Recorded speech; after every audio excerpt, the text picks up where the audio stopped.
This is the egg of a monarch butterfly. This is the mother who laid that egg and many others on common milkweed in my garden this week. She laid them one at a time by curling her abdomen under a leaf. This summer we've seen monarchs almost every sunny day in our habitat in central Maryland. They migrate through, mate, sip nectar, lay their eggs, and generally seem to find everything they need. This female appeared to be laying eggs too this week, hanging on tight to the seed pods of spent blooms. Elsewhere in our habitat are caterpillars of other mothers who visited earlier this summer. As you can see, they're growing up big and strong. Sometimes people ask me, why don't you bring them inside and raise them in captivity, where they'll be protected from disease and predators? But indoor confinement doesn't guarantee protections for monarchs and can sometimes cause its own kinds of stress for them. So I prefer to let butterflies raise themselves, and I focus on nurturing habitat for all the creatures who live in and pass through this suburban patch. That includes the bumblebees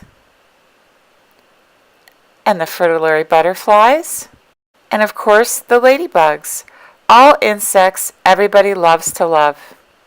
But what about the ants on our milkweed plants? And the soldier beetles who sometimes congregate there? And how about the wasps? And the slugs? And the milkweed beetles? And the milkweed bugs?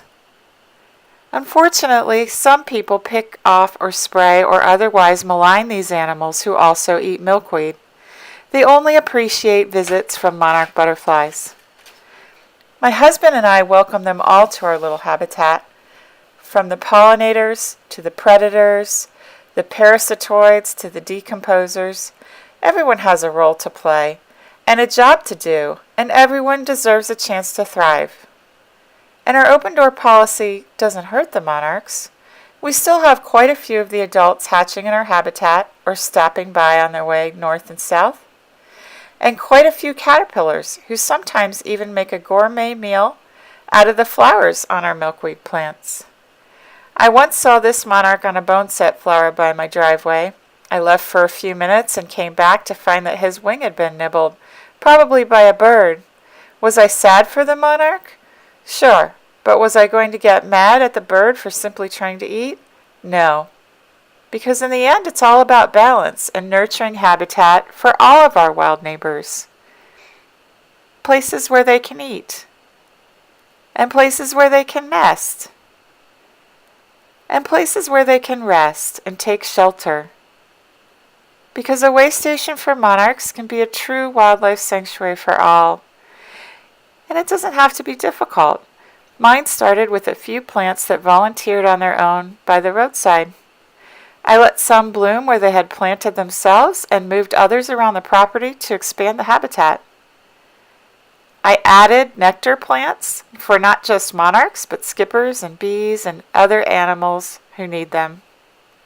And every year these plants grow and expand alongside the monarch population and bring a bounty to the butterflies and all the creatures who happen to stop by or make a life here in our humane garden.